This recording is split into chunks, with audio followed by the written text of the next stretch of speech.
வணக்கம் பிரியமானவர்களே. பரிசுத்த வாரத்தினுடைய முதல் வார நாளில் உங்களை நான் இந்த இடத்துல வரவேற்கிறேன்.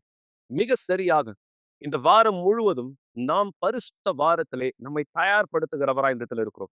ஆண்டவராகிய இயேசு நமக்கான வெற்றியை சிலுவையிலே இந்த இடத்துல கொடுப்பதற்கு முன்பாக அவர் ஒவ்வொரு நாளும் ஒவ்வொரு காரியத்தினுடைய வழிநடத்துதலை நமக்கானதா இந்த இடத்துல கொடுத்தார்.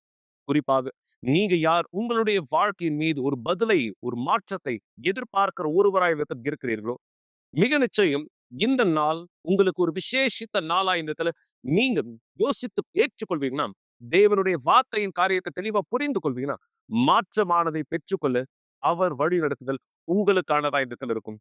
எனவே ஆலயத்தில் இந்த நாள் நாங்க மக்களுக்கு சொல்லிக் கொடுத்த விஷயத்தை போல ஆண்டவராக இயேசு சாத்தானை தோற்கடித்தார். இயேசு பிசாச தோற்கடியில சாத்தானை, தலைமை அசுத்தத்தை, யார் எல்லாவற்றையும் ஆளுகிறவனாய் அதிகாரம் செலுத்துகிறவனாய் இருந்தானோ சாத்தான் இயேசுவை சோதிக்கும்படியா இந்த இடத்துல வந்தார். ஆண்டவராக இயேசு குறிப்பாய் அந்த பலகீனமான இருந்த அந்த தருணத்திலே, இதுதான் மிக சரியா பிசாசானவன் பல மக்களுடைய வாழ்க்கையிலே வேலை செய்கிற நேரமானதா இந்த இடத்துல இருக்கு. பலகீனமான தருணம். ஆனா இயேசுவானவர் பலகீனமான ஒருவராய் அந்த நேரம் இருந்தால் அவர் எப்படியாக சாத்தானுடைய எல்லா வேலைகளை இந்த இடத்தில் ஜெயித்தார். குறிப்பாக இது நடந்தது இயேசு அந்த பசியோடு இருந்த பிற்பாடு, 40 பகல் 40 இரவு அவர் பசியோடு இருந்தபொழுது சாத்தா இந்த இடத்துல என்ன கொண்டு வரலாம், இந்த கல்லானதை அப்பமாய் மாற்று. உதாரணத்துக்கு ஆண்டவராக இயேசுவால் இதை செய்ய முடியுமா, முடியாதா? மிக நிச்சயம் இயேசுவால எல்லாமே செய்ய கூடும். ஆனா இயேசுவானவர் அங்கு பயன்படுத்தின வார்த்தையானதுன்னு, இது எழுதப்பட்டதா இருக்கிறதே. மிக சரியா இந்த வார்த்தை தெளிவா கற்றுக்கொள்ளுங்க. இது எழுதப்பட்டதா இந்த இடத்துக்கு இருக்கிறதே. ஆம், இந்த வார்த்தையானது உங்களுடைய வாழ்க்கை மீது நிஜமாக்கப்படும்படியாக தேவன் உங்கள் ஒவ்வொருவருக்கும், நம் ஒவ்வொருவருக்கும் அதிகாரமானதை இந்த இடத்துல கொடுத்திருக்கிறார்.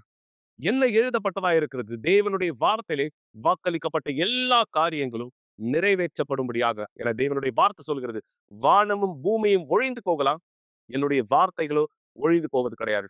இதுதான் இயேசு சரியா உங்களுடைய வாழ்க்கையிலும் நிஜமாக்க விரும்புகிறார். எந்த சூழ்நிலையில நீங்க இந்த இடத்துல பலகீனமான ஒருவரா இருக்கீங்க, ஒருவேளை நீங்கள் உங்க வாழ்க்கையினுடைய பல கடினங்களில் சோர்ந்து போனவராய், நம்பிக்கை இழந்தவராய், அடுத்து என்ன செய்ய போகிறேன் என்று வழி தெரியாத ஒருவராய் உங்களுடைய வாழ்க்கையானது நீங்கள் இடத்தில் வாழ்ந்து கொண்டிருக்கலாம். எனவேதான் இந்த வருகின்ற வெள்ளிக்கிழமை, புனித வெள்ளியின் நாளிலே உங்கள் எல்லோருக்குமாய் மிக சிறப்பான வழி நடத்த நான் கொடுக்க விரும்புகிறேன். குறிப்பாக உங்களுடைய குடும்பத்தார் சிலுவையினுடைய அடிவாரத்திற்கு நாம் இடத்தில் கொண்டு வரும்படியாக. ஏன் என்னுடைய குடும்பத்தார சிலுவையினுடைய அடிவாரத்துக்கு நாம் இடத்தில் கொண்டு போகிறோம்? என சிலுவையிலே இயேசு வெற்றி சிறந்தார். அங்குதான் சாத்தான் தோற்கடிக்கப்பட்டான். எல்லா அசுத்தத்தினுடைய வேலைகளும், எல்லா இருளின் திட்டங்களும் சிலுவையினுடைய அடிவாரத்தில் தான் முடிந்தது. இதுதான் சரியா தேவன் உங்களுடைய வாழ்க்கையிலும் இந்த செய்ய விரும்புங்க. எனவே இந்த நேரம் யார் இந்த நிகழ்ச்சி நீங்க பார்த்துட்டு இருக்கீங்களோ, உங்களை தயார்படுத்திக் கொள்ளுங்க. குறிப்பாய் இந்த புனித வெள்ளியின் நாளன்று நான் செய்ய போகிறது என்னவாக இந்த இருக்கும், இந்த சிறு வீடியோ தொகுப்பின் மூலமாய் நீங்கள் விளக்கமானதை தெரிந்து கொள்ள இந்த விளக்கத்தை பாருங்கள். இப்பொழுதே ஒரு மாபெரும் நிகழ்வுக்கு உங்களை நான் வரவேற்கிறேன்.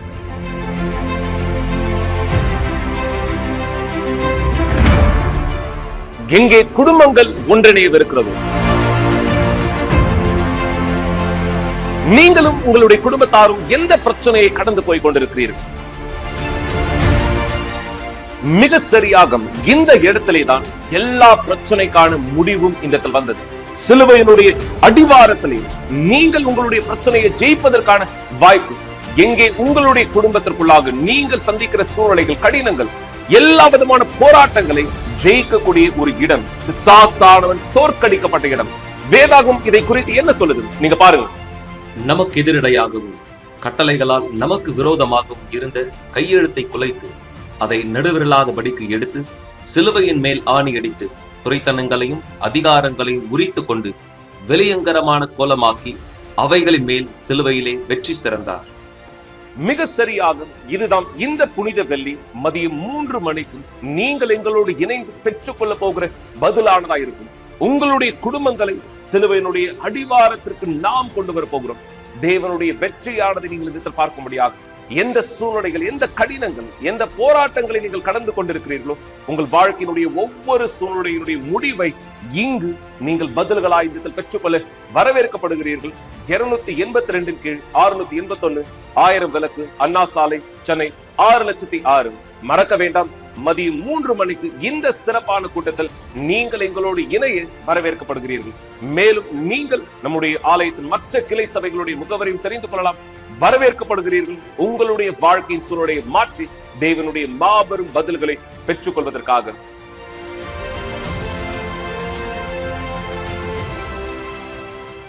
எனவேதான் மக்களை, சரியாக இந்த விசுவாசத்தில் நீங்கள் இந்த வெள்ளிக்கிழமை மதியம் 3 மணிக்கு தவற விடாதீர்கள்.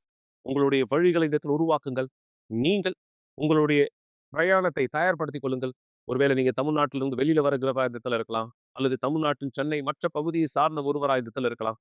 உங்களுடைய வாழ்க்கையின் மீது தேவனுடைய அதி அற்புதமான பதிலை யார் நீங்கள் பெற்றுக்கொள்ள இந்த இடத்தில் விரும்புகிறீர்களோ, குறிப்பா உங்களுடைய குடும்பங்களுக்குள்ளாக தேவனுடைய வல்லமையை நீங்கள் பார்க்கும்படியா இடத்தில் விரும்புகிறீர்கள். எனவே உங்களுடைய விசுவாசத்தோடும் உங்களுடைய குடும்பத்தாருடைய ரட்சிப்பின் நிமித்தமாய் தேவனாண்டவராக இயேசு நமக்கு கொடுத்த வெற்றியை நம் வாழ்க்கையிலும், மேலும் நம் மூலமாய் நம்முடைய குடும்பத்திற்கும் வெளிப்படுத்தும்படியாய் நீங்க உங்களுடைய குடும்பத்தார் இந்த இடத்துல வரவேற்கலாம். உங்களுடைய நண்பர்கள், தெரிந்தவர்கள் எல்லோருக்குமாய் இந்த அழைப்பானதை கொடுக்கலாம். இந்த விசுவாசத்தில் நாம் தேவனுடைய மாபெரும் பதில்களை நம் வாழ்க்கை மீது இந்த இடத்தில் பெற்றுக்கொள்ளும்படியாக, என தேவன் அவர் சுவார்த்தத்தில் சொன்னது போல, இது எழுதப்பட்டதா இருக்கிறது. என்ன எழுதப்பட்டதா இருக்கிறதோ அது நம் வாழ்க்கை மீது நிஜமாக்கப்பட வேண்டியதா இருக்கிறது. இதை இயேசு உங்களுடைய வாழ்க்கை மீது செய்வார். நீங்கள் அவருக்கு அனுமதி கொடுத்தார். குறிப்பாக நாளை தினம் நாம் ஏற்கனவே இன்னொரு பரிசுத்தத்தினுடைய நாட்களில் நுழைய போகிறோம். இந்த வாரம் முழுவதும் ஒவ்வொரு நிகழ்வு குறிக்கப்பட்ட விதத்தில் இருக்கிறது. உதாரணத்துக்கு ஸ்கிரீன்ல நீ இந்த நேரம் பார்க்கிற பிரகாரமாய் ஆண்டவராக இயேசு ஆலயத்திற்குள்ளாக சென்ற போது அங்கு இந்த சுத்திகரிப்பானதை ஏற்படுத்தினார். எதெல்லாம் ஆலயத்திற்குள்ளாக தவறானதா இருந்ததோ அது எல்லாவற்றையும் இயேசு இந்த மேஜைகளை புரட்டி போட்டு ஆலயத்தை சுத்தப்படுத்தினார். நான் சொல்ல சரியா? நாளை நாம் மீண்டும் விசுவாசத்தில் இணைய போகிறோம். நீங்க தெளிவா இந்த இடத்துல பார்க்கிற பிரகாரமா ஆண்டவராக இயேசு அத்தி மரத்தை சபித்தார். என்னது இது?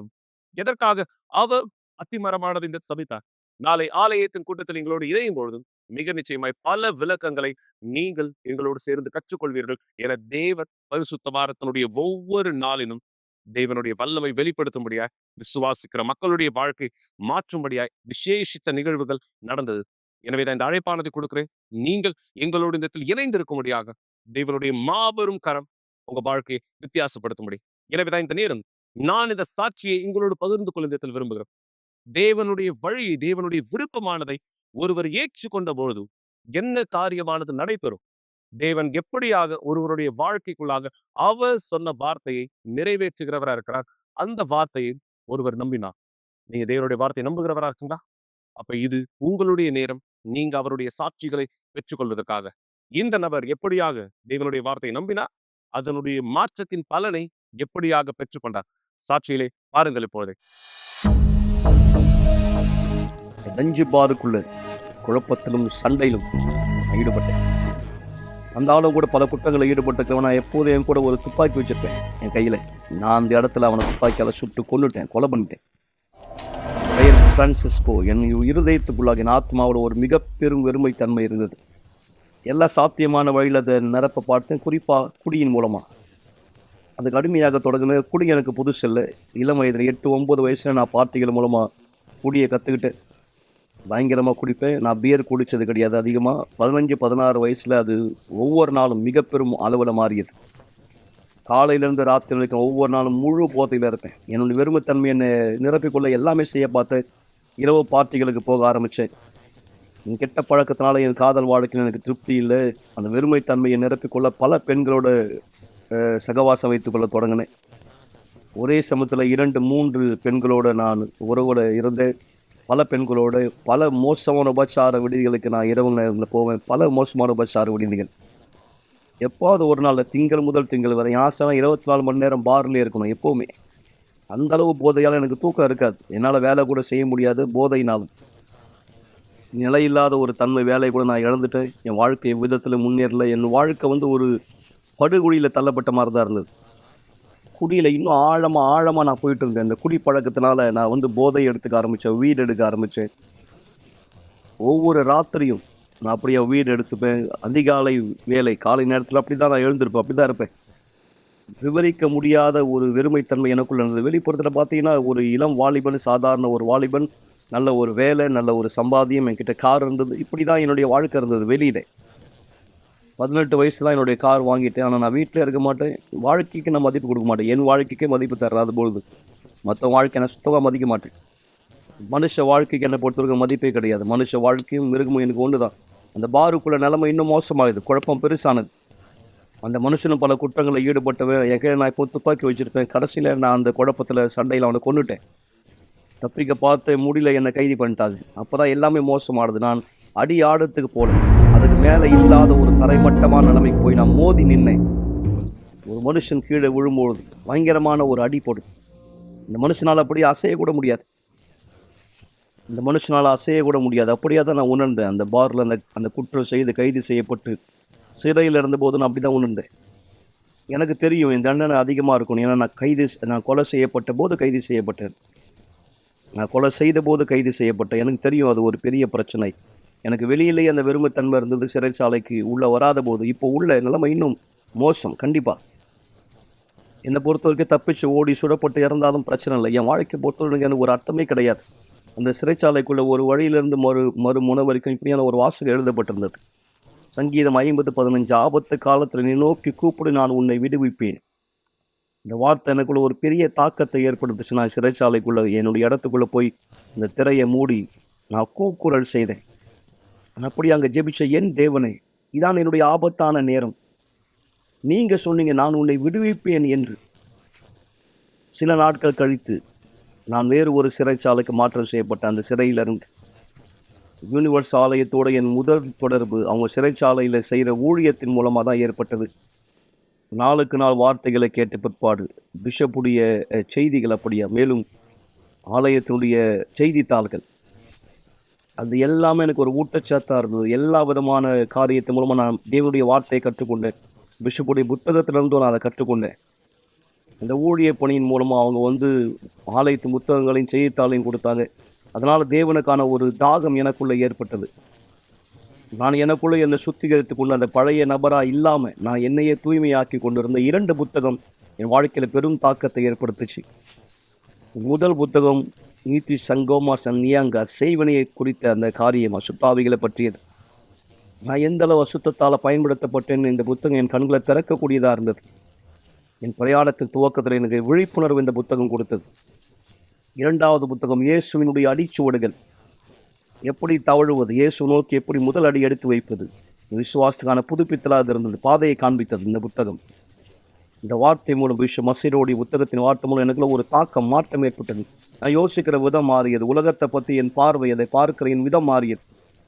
என்னுடைய ஆலயம் ஒவ்வொரு நாளும் ரேடியோ டியூன் பண்ணி அதுலேருந்து வரக்கூடிய அந்த வார்த்தையினால் நான் தேவனுடைய செய்தியை கேட்பேன். அதுதான் என்னுடைய சபையாக இருந்தது. உள்ளே பிஷப்புடைய செய்திகள் எனக்குள்ள தாக்கத்தை ஏற்படுத்தி எனக்கு புரிய வைத்தது. என்னைக்குள்ள மாற்றங்களை கொண்டு வந்தது. பிற்பாடு அந்த நேரம் நாங்கள் அழைக்கப்பட்டோம் தண்ணீரில் ஞானஸ்தானம் பெற்றுக்கொள்ளும்படி.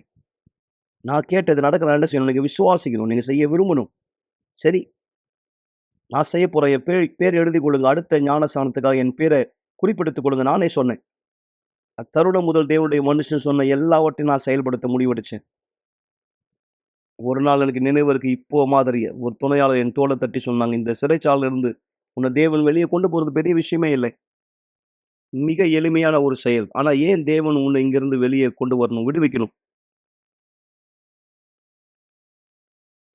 நீ அதே பழைய மனுஷனா இருக்கிறதுக்கா, அதே மாதிரி இருக்கிறதுக்கா? இல்லை, நீ பரிசுத்தாவினால் அபிஷேகத்தை பெறணும்.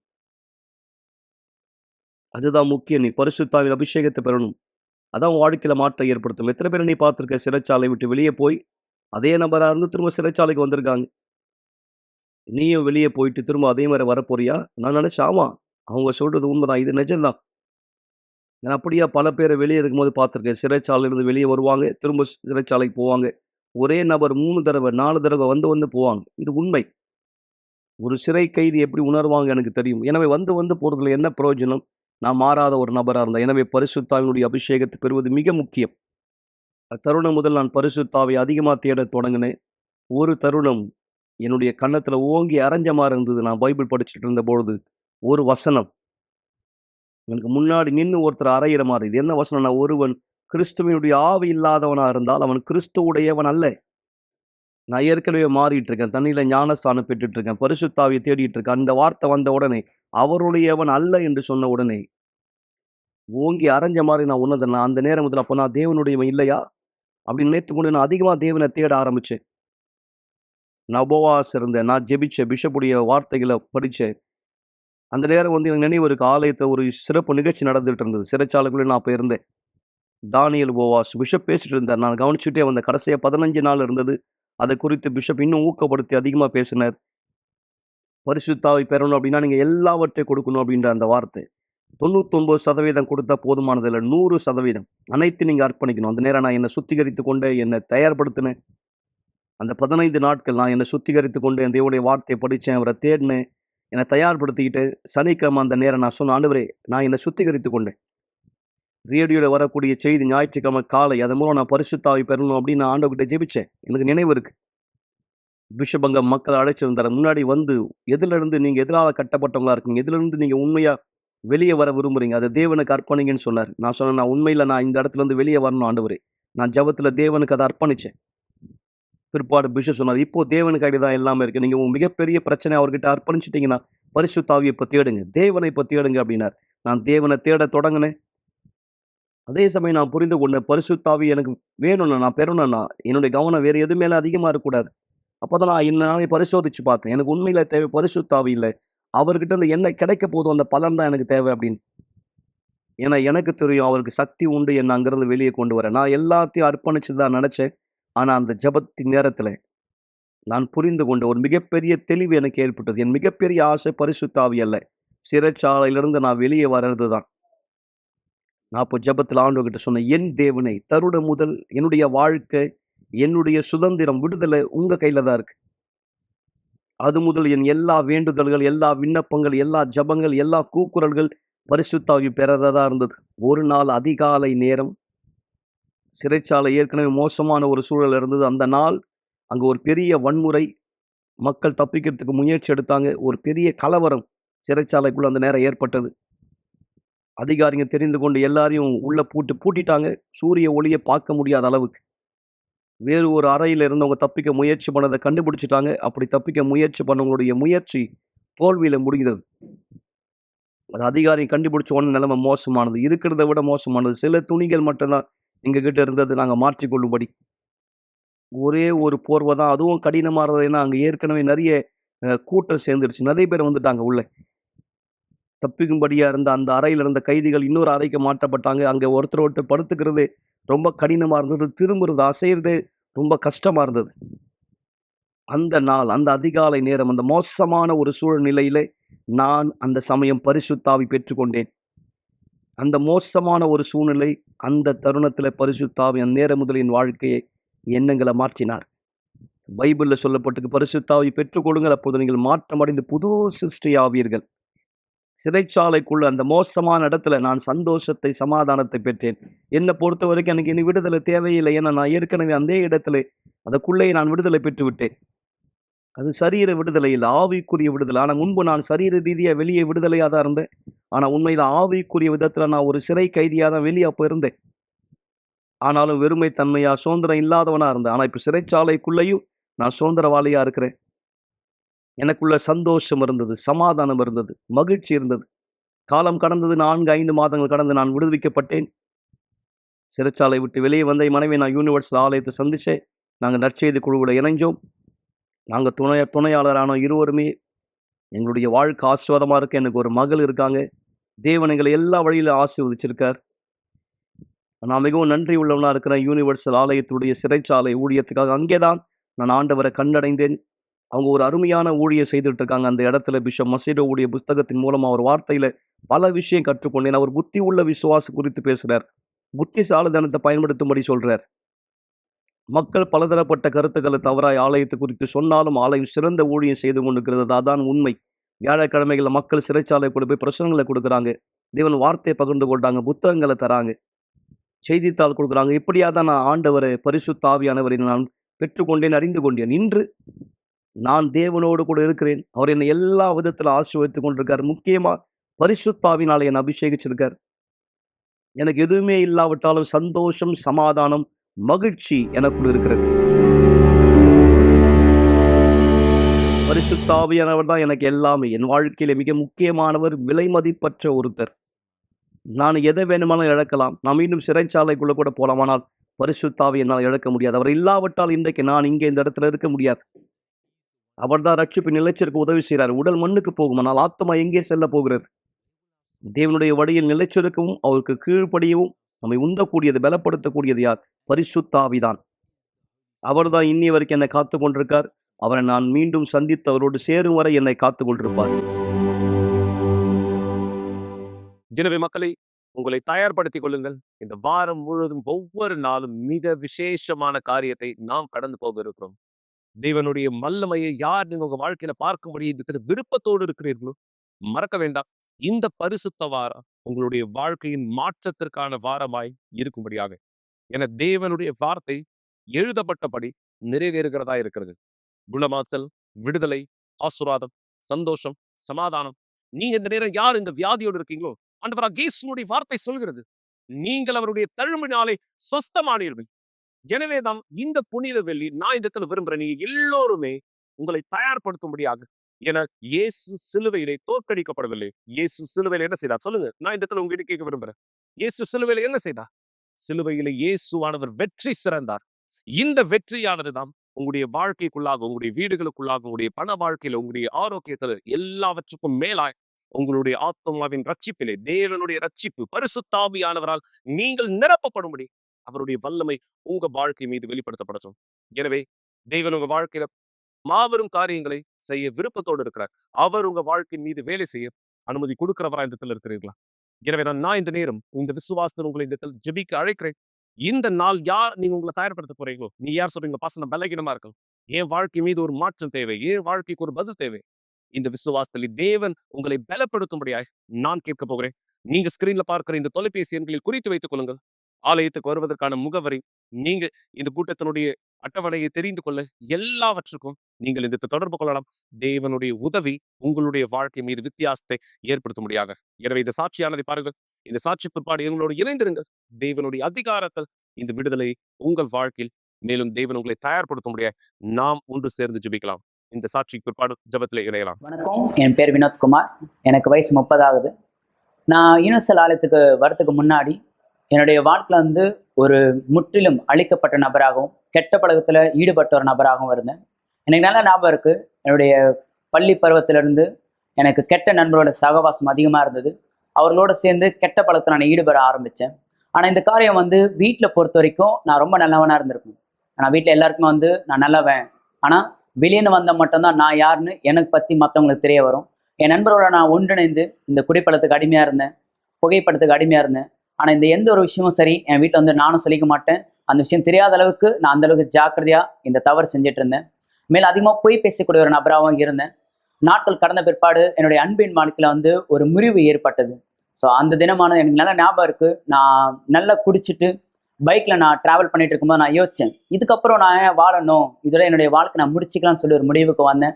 எனக்கு எதிர்ப்புறத்தில் சொல்லணும்னா ஒரு லாரி ஒன்று ரொம்ப ஸ்பீடாக வந்துச்சு. என்னுடைய சிந்தனையில் ஒரு எண்ணமானது வந்துச்சு, நம்ம ஏன் இன்னும் வாழணும், இல்லை நீ அந்த வண்டி கீழே விழுந்துரு, அந்த லாரி கீழே விழுந்துரு, இறந்துரு, இதுக்கப்புறம் நீ ஏன் உயிரோடு இருக்கன்ற மாதிரி அந்த சிந்தனை வந்துச்சு. நான் உண்மையாக சொல்லணும்னா அந்த நேரம் நான் தற்கொலைக்கு ஈடுபடுத்தேன். நான் அந்த இடத்துல கீழே விழுந்துட்டேன். ஆனால் சொல்லணும்னா ஏறத்தாழ நூலிலையில் அந்த விபத்துல நான் தப்பிச்சுக்கிட்டேன். அது எப்படி நடந்துச்சுன்னு எனக்கு தெரியல. ஆனால் அந்த விபத்துக்கு பிற்பாடு தான் எனக்குள்ள அந்த எண்ணமே வந்துச்சு, ஏன் நான் திடீர்னு இந்த மாதிரி பண்ணேன்னு சொல்கிற மாதிரி ஒரு எண்ணம் வந்துச்சு. பிற்பாடு மருத்துவமனைக்கு என்னை கொண்டு போனாங்க. ஆனால் இது எல்லா காரியமும் சரி, வீட்லேயும் சரி, என் நண்பர் மத்தியிலையும் நான் சொன்னது என்னன்னா, இது ஒரு விபத்து தான் நடந்துச்சு, ஆனால் இந்த மாதிரி நான் தற்கொலை செஞ்சுக்கிட்டேன்ற ஒரு விஷயத்த நான் யார் கூடவும் நான் பகிர்ந்து கொள்ளலை. பிற்பாடு நாட்கள் கடந்து போக போக போக இரவில் என்னால் சரியாக தூங்காத ஒரு நபராக இருந்தேன். கெட்ட கனவுகள் வரா மாதிரியும், மேலும் என்னால் தூங்க முடியாத ஒரு நபராக இருக்கும்போது நான் என்னுடைய தாயத்தில் போய் சொல்லிட்டு இருப்பேன், என்னால் தூங்க முடியலமான்னு. ஆனால் ஜெபிச்சுட்டு தூங்குன்னு சொல்லுவாங்க தவிர, ஆனால் அவங்களுக்கு பொறுத்த வரைக்கும் நான் ஜெபிச்சுட்டு தூங்கினேன்னுவாங்க. ஆனால் நான் தூங்குறமா நடிச்சுட்டு தான் இருந்தேன் தவிர, நான் உண்மையாக சொல்லணும்னா தூங்கவே இல்லை. நாட்கள் போன பிற்பாடு எனக்கு வாலிபர் குழுவிலேருந்து எனக்கு ஒரு அழைப்பானது கிடைச்சது. அவங்க வந்திருந்தாங்க. இந்த மாதிரி வாங்க, உங்களுக்கான ஒரு மாபெரும் வாய்ப்பு, உங்கள் வாழ்க்கை வாழ்வதற்கு வாலிபர் குழுவிலேருந்து எனக்கான ஒரு அழைப்பானது கிடைச்சிச்சு. நான் அந்த அழைப்பை நான் ஏற்றுக்கொண்டேன். அந்த நேரம் அவர் சொன்ன அந்த வார்த்தை, அந்த ஊழியக்காரர் சொன்ன வார்த்தை எனக்குள்ள, அந்த சிந்தனைக்குள்ளாக அந்த வார்த்தையானது எண்ணப்பட்டது. அந்த வார்த்தை எனக்குள்ளாக வரும்போது நான் யோசித்தேன், ஓகே நம்ம போய் பார்ப்போமே, என்னதான் நடக்குதுன்னு பார்ப்போம் சொல்கிற மாதிரி எனக்குள்ள அந்த எண்ணம் வந்துச்சு. வாழ்க்கை வாழ்வதற்கே இந்த ஒரு வார்த்தை என்னை முற்றிலும் மாறிடுச்சு. ஓகே நான் போய் பார்க்கலாம்னு சொல்கிற மாதிரி நான் போனேன். அந்த வாலிப குழுவை நான் கலந்து கொண்டேன். அங்கே போதர் எனக்கு எல்லா காரியத்தையும் கற்றுக் கொடுத்தார். நான் விசுவாசம் எப்படி பயன்படுத்த வேண்டும், எனக்கான ஒரு ஆலோசனை கிடைச்சது. அந்த ஆலோசனையில நான் தொடர்ந்து ஆலயத்திற்கு ஞாயிற்றுக்கிழமையும் புதன்கிழமையும் வெள்ளிக்கிழமையும் நான் தொடர்ந்து போகக்கூடிய ஒரு நபராக இருந்தேன். தேவனுக்கு ரொம்ப நெருக்கமா போகும்படியாக அநேக காரியங்கள் ஊழியம் செய்யறதிலும் சரி, தேவனுக்கு உண்மை தன்மையா இருக்கிறதிலும் எல்லா காரியத்திலையும் சரி, நான் தேவனுக்கு ரொம்ப நெருக்கமா போகணும்னு விரும்பினேன். பிற்பாடு நான் போகிற இடத்துல என்னுடைய எல்லா காரியத்தையும் நான் பகிர்ந்து கொண்டேன். நான் இந்த பிரச்சனை நான் கடந்து செல்கிறேன், இதுல இருந்து நான் எப்படி விடுதலை பெறணும்னு. ஏன்னா ஏறத்தாழ அந்த கெட்ட நண்பர்களோட சேர்ந்து ஒரு ரவுடிசம் பண்ற மாதிரி அந்த நண்பரோட சேர்ந்து அந்த காரியத்தை செஞ்சுட்டு இருந்தேன். சில நபர்கள் அவங்க கொலை செய்யறது கூட தீட்டுற அளவுக்கு என்னுடைய என்னுடைய வாழ்க்கை அந்த அளவுக்கு கொண்டு போனேன். சிலர் நான் கொலை செய்யற அளவுக்கு என்னுடைய சிந்தனை எனது தீட்டப்பட்டதா இருந்தது. பிற்பா நான் கத்துக்கினேன் இது எல்லாமே தவறு. ஏன்னா அன்னைக்கு அந்த ஆலோசகர் எனக்கு கொடுத்த ஆலோசனையானது என்னன்னா, அந்த ஆலோசகர் அன்னைக்கு எனக்கு கொடுத்த ஆலோசனை என்னவென்றால், இல்ல நீ செய்யறது முற்றிலும் தவறு, இது எதிர்மறையானது, உன்னுடைய வாழ்க்கை நீ வாழ்வதற்காக தான் இருக்கணும்னு சொல்லியிருந்தாரு. அப்போ எனக்குள்ளாகவும் என் சிந்தனைக்குள்ளாக இருந்த அந்த பாரம் எல்லாமே, அந்த சுமை என்னை விட்டு ஏதோ ஒரு காரியம் என்னை விட்டு வெளியே போயிடுச்சுன்ற மாதிரி நான் உணர்ந்தேன். பிற்பாடு ஆலயத்துல தொடர்ந்து நான் விசுவாசத்துல தொடர்ந்து போயிட்டே இருக்கும்போது தானியேல் உபவாசம் என்ற நிகழ்ச்சி துவங்கியது. அதுல உண்மையாகவே இந்த 21 நாள் என்னை நான் முற்றிலும் கொடுக்க நான் முடிவு பண்ணேன். ஏன்னா பரிசுத்தாவி எந்த அளவுக்கு முக்கியம் என்பதை நான் தெரிஞ்சுக்கிட்டேன். ஏன்னா ரட்சிப்பு அந்த அளவுக்கு நமக்குள்ள இருக்க வேண்டும். இந்த 21 நாளும் நான் தேவனோட ஒரு பொருத்தனை செஞ்சேன். இந்த 21வது நாள் முடிவுக்குள்ளாக நான் உன்னுடைய ஆவி பெற்றுக்கொள்ள வேண்டும் என்று. அதனால என்னுடைய வாழ்க்கை நான் 100% தியாகமா நான் தேவனுக்காக கொடுத்தேன். பிற்பாடு அவருடைய ஆவியை தேட ஆரம்பிச்சேன். அதிகமா ஊழிய பணி செய்யறதிலும் சரி, அதிகமா ஜெபிப்பதிலும், அதிகமா வேத வாக்கியம் படிப்பதிலும் சரி, நான் முழுவதுமா நான் கொடுத்தேன். 21வது நாள் இரவு எனக்கு நல்லா ஞாபகம் இருக்கு. அந்த நாள் வெள்ளிக்கிழமை இரவு ஜெப கூட்டத்தில் நான் பரிசுத்தாவி பெற்றுக்கொண்டேன். பரிசுத்தாவி பெற்றுக்கொண்ட அந்த அனுபவமானது, அந்த நாள், அந்த நேரம், அந்த வார்த்தையினால் சொல்ல கூட முடியாத அளவுக்கு அந்த அளவுக்கு சந்தோஷமா இருந்தது. அந்த நாள் என்னுடைய வாழ்க்கையில இருக்கிற சிறந்த நாள் இது ஒண்ணுதான். ஏறத்தாழ எனக்கு ஒரு பிறந்த நாள் வர நாளா இருந்தாலும் சரி, ஒரு நல்ல காரியம் வீட்டுல நடந்தாலும் எந்த அளவுக்கு சந்தோஷப்படுறாங்களோ அதோட இந்த காரியத்தினால ஈடுகட்டு சொல்லவும் முடியாது. ஏன்னா அது அந்த அளவுக்கு எனக்குள்ளாக ஒரு காரியமா இருந்தது. மேலும் என்னுடைய விசுவாசத்தில் நான் எப்படி இருக்கணும், அதே பிரகாரம் என்னுடைய விசுவாசம் பிரகாரம் தேவன் என்னை ஆசீர்வதித்திருக்கிறார். என்னுடைய திருமண வாழ்க்கை பீடத்தின் மீதாக ஆசீர்வாதமா இருக்கிறது. இப்ப சொன்னா என்னுடைய முழு வாழ்க்கையும் சந்தோஷமாவும் இருக்கு, திருமண வாழ்க்கையும் ஆசீர்வாதமா இருக்கு. முழு குடும்பத்தோடும் சந்தோஷமும் தேவனுக்காய் ஊழியம் செய்கிற நபராய் நாங்கள் இருந்திருக்கிறோம். எல்லாவற்றுக்கும் தேவனுக்கு நன்றி. இன்று பரிசுத்தாவில நிரப்பப்பட்ட ஒரு நபராகவும் தேவனுடைய மனுஷனாகவும் தேவனுடைய பிள்ளையாகவும் நான் இருக்கிறேன். ஜெபம் தேவனுடனான நம்முடைய தொடர்பாகும்.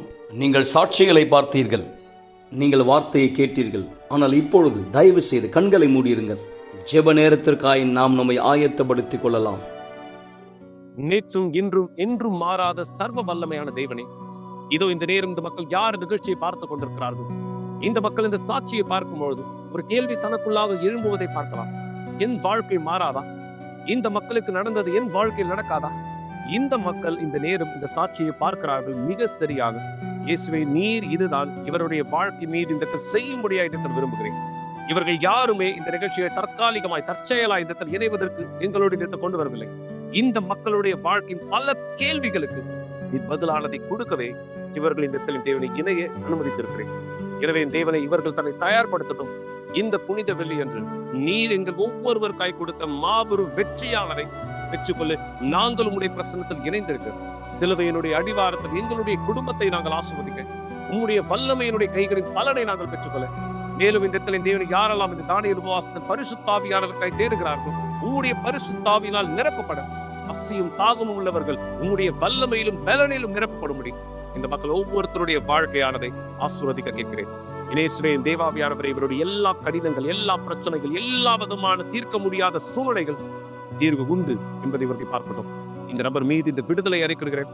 இவர் வாழ்க்கை மீது இந்த ஆசீர்வாதத்தை கட்டளையிடுகிறேன். உங்களுடைய நாமம் மகிமைப்படுத்தப்படுவதாய் உங்களுடைய சர்வ வல்லமையான கரம் இவர் வாழ்க்கையை மாற்றும்படி இவருடைய விசுவாசத்தின் கணம் செய்து வழி நடத்துகிறார்கள். இயேசு கிறிஸ்துவின் பெயராலே விசுவாசங்களை சொல்லுங்கள். ஆமென். ஆமென். தேவன் உங்களுடைய எண்ணங்களை அறிந்தவராய் இருக்கிறார். ஆம், நீங்க யார் இந்த நிகழ்ச்சியை பார்த்துட்டு இருக்கீங்களோ, ஒருவேளை உங்க கேள்வி இப்படியா இருக்கலாம், என் வாழ்க்கை இப்படியான விதத்தில் மாறாதா? இந்த மக்களுக்கு நடந்தது என் வாழ்க்கையில் விதத்தில் நடக்காதா? இந்த மக்களுக்கு கிடைத்தது போல என் வாழ்க்கை மீது பதில்களை நான் பெற்றுக்கொள்ள முடியாதா? உங்கள் எல்லா கேள்விகளுக்கும் பதிலானது உண்டு.